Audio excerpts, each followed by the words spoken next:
To the president, Gbajabiamila, who said litigations are now over and it is time to focus on governance. FCT Minister Wike and APC National Chairman Abdullahi Ganduje also spoke on the verdict. It is instructive that the decisions were unanimous, without any dissenting voice. Like the judge said, all litigation must come to an end. They addressed all the issues, about 7 of them, and those issues were and the judgments on each of the issues were clearly unassailable as far as I'm concerned. That's come to an end now. We now have to all come together as one country, one people, and move ahead and take this country where it rightfully should be. I came here as somebody who's interested, as somebody who wants the country to move forward. So I congratulate Mr. President, and I think that this has come to the end.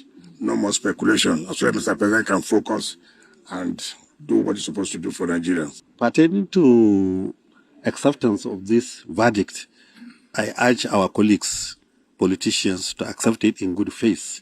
And also I have to use the opportunity to congratulate politicians, to congratulate the leaders of the opposition political parties, because it is better for them to resort to judiciary, which they have done so. This is not just a victory for our party APC. It's a victory for the country. And we want to salute the judiciary, starting from the Supreme Court, the Appeal Court. Their judgment was very detailed, was very meticulous. They laid the foundation for the Supreme Court judgment. I want to salute the judges of the Supreme Court as well. They were straight to the point. And I believe that this judgment would be seen worldwide as that which is in line with global best practices in law.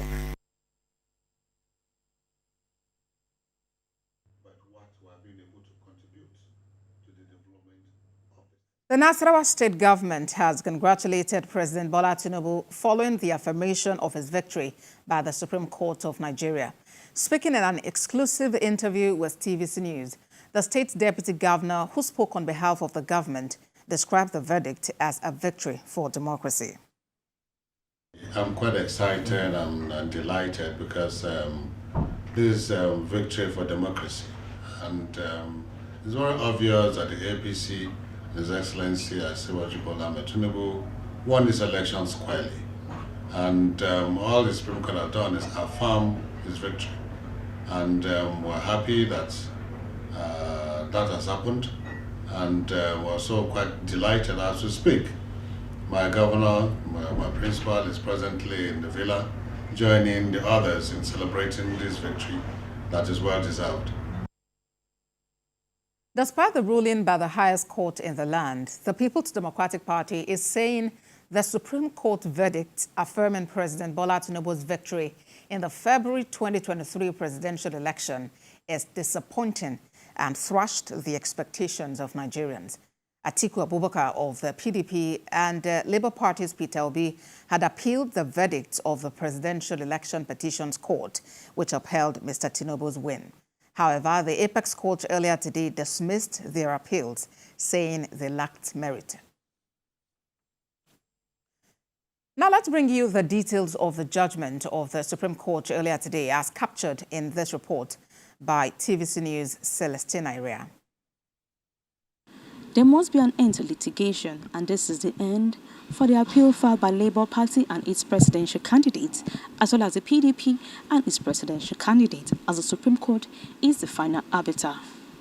Of course, our justice system says he who alleges must prove, and today the Supreme Court held that the Labour Party and the PDP failed to prove all the allegations they have made against the president's victory in the last presidential election. Firstly, the court ruled on PDP's interlocutory application to bring in new evidence to prove its case against the president. The evidence was President Tinubu's Chicago State University certificate, which they had obtained from the US. The court held that it cannot be assumed that jurisdiction can be conferred on the court by parties. The court cannot invoke Section 22 of its Act after the 180 days for the trial court to deliver judgment has lapsed.